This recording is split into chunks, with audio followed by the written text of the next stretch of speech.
Hi, my name's Steve Derbyshire. I'm an ENT surgeon. I've got a special interest in head and neck cancer. Hi, my name's Jo Lynch. I'm a consultant oncologist and I also treat people with head and neck cancer.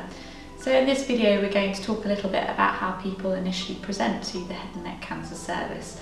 So Steve, first of all, it might be helpful just to have a brief overview of what head and neck cancer actually is. So head and neck cancer is quite a varied term actually, but we are talking about cancers of the mouth, the oral cavity, the throat, down to the voice box and around the back of the voice box. We're also talking about cancer of the lining of the nose and sinuses, as well as cancer of the thyroid and your salivary glands. Okay, and people come to see you when they're initially worried about having a head and neck cancer.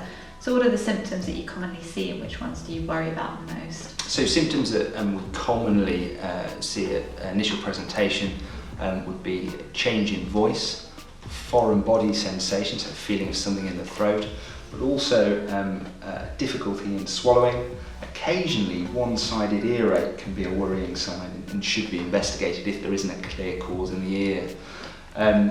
The last thing to say is any lump in the neck region needs investigating, and you should see a head and neck surgeon with regards to that. Okay, and if you're worried that somebody might have a head and neck cancer, do you tell them at the appointment that you're worried? Can you tell that quickly? Yeah, I mean the brilliant thing about coming to see a head and neck surgeon is 95 times out of 100 we discharge you on the day and we just say there is no evidence of head and neck cancer and we can just move on. Occasionally we need to investigate a little bit further, so there might be a bit more of an examination using a flexible camera that looks in the back of the throat on your initial consultation, or on another day you come back for an ultrasound scan or even a CT scan or MR. Okay.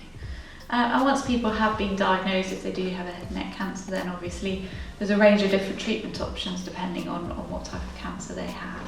So you obviously deal with the surgical side of things, and I deal with the radiotherapy and potentially chemotherapy as well. So if you are interested in those particular treatments, then please watch the next videos, one of which will be focusing on the surgical treatment of head and neck cancer and one of which will focus on the oncological, so the radiotherapy and chemotherapy side of the treatment.